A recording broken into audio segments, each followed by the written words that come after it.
నా 12 years software ఎక్స్‌పీరియన్స్‌ని నేను వన్ బై వన్ మీతో షేర్ చేయాలనుకుంటున్నాను. సో, ఈ 12 ఇయర్స్‌లో అసలు నేనేం చేశాను? నా సాఫ్ట్‌వేర్‌లో ఏమి నేర్చుకున్నాను? మీరు ఏమి నేర్చుకోవాలి?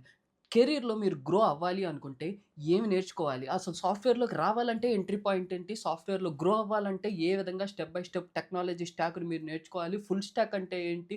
డేటాబేసెస్ అంటే ఏంటి? అసలు సాఫ్ట్‌వేర్ ఎవల్యూషన్ ఎలా జరిగింది? ప్రోగ్రామింగ్ ఎవల్యూషన్ ఎలా జరిగింది? ఎందుకు సాస్ నుంచి మనం ఏఐలోకొచ్చేసాం? అసలు ఏంటి? ఏ విధంగా ఫ్యూచర్ ఉండబోతుంది? ఏ విధంగా పాస్ట్ జరిగింది? ఇలాంటివి అన్ని వివరాల్ని మీకు క్షుణ్ణంగా, విపులంగా తెలియజేయాలనుకుంటున్నాను. నా పేరు మణికంఠ. నాకు 12 years of real time software experience ఉంది. సో, మీరు కూడా సాఫ్ట్‌వేర్ గురించి బాగా తెలుసుకోవాలి అనుకుంటే మన ఛానెల్‌ని ఇప్పుడే సబ్స్క్రైబ్ అవ్వండి.